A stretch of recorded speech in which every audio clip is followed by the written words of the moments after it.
Hello everyone, welcome to MR consultant video. आज के हमारे वीडियो का टॉपिक है टाइप्स ऑफ इनकम। इस वीडियो के अंदर अपन बात करेंगे कि कितने टाइप्स की इनकम होती है और उनके क्या क्या प्रोज होते हैं और उनके क्या कॉन्स होते हैं। तो चलिए शुरू करते हैं वीडियो। चैनल को आपने अभी तक सब्सक्राइब नहीं किया है तो प्लीज़ चैनल को सब्सक्राइब करें और वीडियो को लाइक कीजिए। तो सबसे पहले अपन बात करते हैं टाइप्स ऑफ इनकम में सैलरी इनकम की।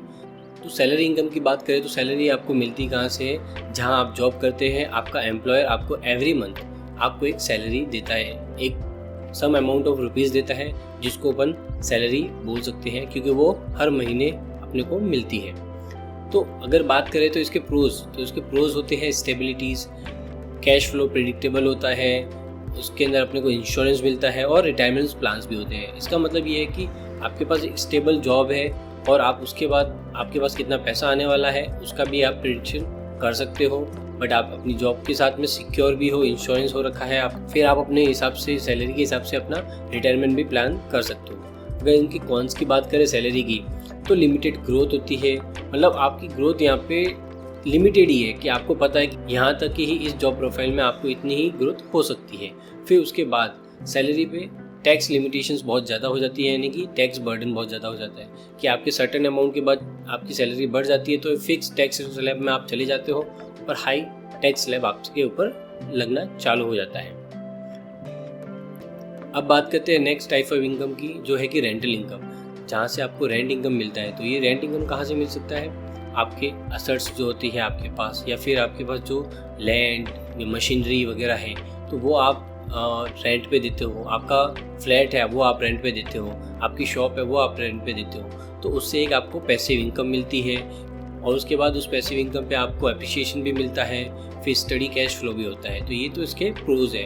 अब कॉन्स की बात करें तो यहाँ पे मेंटेनेंस होता है, फिर टेनेंट का रिस्क होता है, रेगुलेटरी चेंजेस होते हैं, यानी कि कभी कभी टेनेंट के साथ झगड़ा भी हो जाता है, फिर आपको हर बार अपनी फ्लैट या फिर ऑफिस जो भी होते हैं उनको मेंटेन भी करना पड़ता है। अगर कोई नया टेनेंट आ रहा है तो उससे पहले उसको मेंटेन करके देने का, फिर उसके चेंजेस जो होते हैं उसके अकॉर्डिंग करवाने की, तो ये सब चीज़ें भी यहाँ पे कॉन्स के अंदर आती है रेंट इनकम के अंदर। नेक्स्ट टाइप ऑफ इनकम है अपनी कैपिटल इनकम। इसके अंदर अपने पास कैपिटल इनकम कब हो सकती है? जब अपने पास कोई असेट्स होती है, कोई इक्विटीज़ होती है, या फिर कोई ऐसी चीज़ें होती हैं जिनसे अपन गेन कर सकते हैं।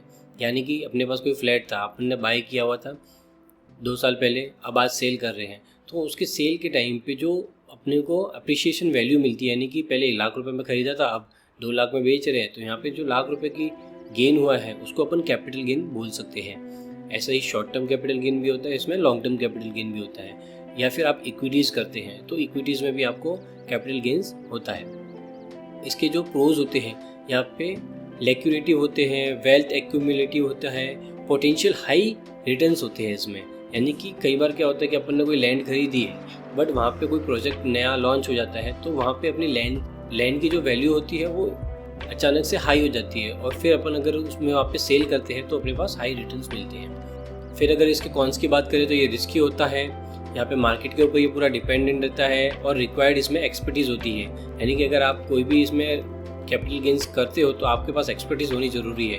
अगर आपके पास एक्सपर्टीज़ नहीं है तो आपको लॉस भी हो सकता है इसमें। अब नेक्स्ट टाइप ऑफ इनकम है अपनी बिजनेस इनकम। बिजनेस इनकम कब होती है? जब आप कोई अपनी एक यूनिट रन करते हैं जहाँ पे आप गुड्स से सर्विस बाय करते हैं और फिर आगे आप सेल करते हैं उसमें अपना प्रॉफिट ऐड करके, और वहाँ पे आप फिर प्रॉफिट अर्न करते हैं आफ्टर योर एक्सपेंसेस, तो उसको एक बिज़नेस बोल सकते हैं। तो अब बिज़नेस के प्रोज की बात करें तो स्केलेबल होता है, क्रिएटिव फ्रीडम्स होती है इसके अंदर, और खुद का ओनरशिप कंट्रोल होता है। यानी कि अपना बिजनेस है, अपना कंट्रोल होगा उस पर, तो उसके अंदर अपना फुल कंट्रोल होता है, तो आप अपने तरीके से अपना बिजनेस रन कर सकते हैं।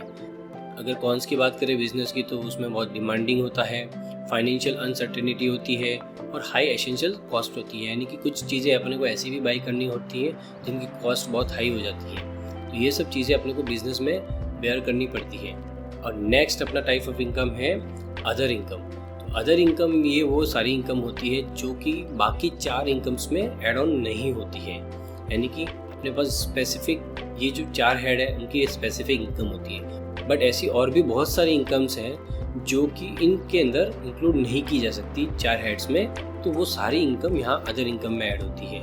तो अदर इनकम्स की अगर अपन बात करें प्रोज की तो वो फ्लेक्सिबल्स होते हैं, डाइवर्सिफाइड सोर्सेज होते हैं यहाँ पे, और अपॉर्चुनिटी ऑफ इनोवेशंस होती है इसमें। और कॉन्स की बात करें तो अनप्रेडिक्टेबल होता है और इरेगुलर होता है और टाइम कंज्यूमिंग बहुत ज़्यादा होती है इन सब चीज़ों में। जो अदर इनकम्स होती है वो सब जो अदर इनकम होती है उन सब में टाइम कंज्यूमिंग ज़्यादा होता है। तो ये सारी टाइप्स ऑफ इनकम है। अब मेन जब अपन बात करते हैं इन सब की इनकम की, तो इन सब का समरी पॉइंट जो है इस टॉपिक का, तो यहाँ पे अपने को अपनी इनकम डाइवर्सिफाई करनी चाहिए। अगर आप सैलरी पर्सन है तो आपको साथ में कोई फ्लैट अर्धर से बाय कर देना चाहिए और वहाँ पे आपको अपना रेंटल इनकम स्टार्ट कर देनी चाहिए, या फिर आपको कैपिटल गेन स्टार्ट कर देना चाहिए, या फिर साइड बाय साइड आपको एक अपना बिजनेस भी रन करना चाहिए जहाँ पे आपको एक passive income, other income generate हो। अगर आपके पास रेंटल इनकम है तो आप कैपिटल गेन भी करिए या फिर आप बिजनेस भी बनाइए। तो इससे क्या होगा कि आपकी जो भी राइट नाउ इनकम होगी वो डाइवर्सिफाई होगी अलग अलग स्ट्रीम्स में, और आप एक इनकम पे रिलाय नहीं करेंगे। यानी कि आप फ्यूचर में भी अगर आपको कोई परेशानी होती है या फिर आपका फंड फ्लो डिसबैलेंस होता है तो आपके पास अदर सोर्सेस होंगे जहाँ से आप अपनी इनकम को स्टेबल कर सकते हैं। तो ये मेन इस टॉपिक का समरी था। Thank you so much for watching my video. Please subscribe the channel and hit the like button.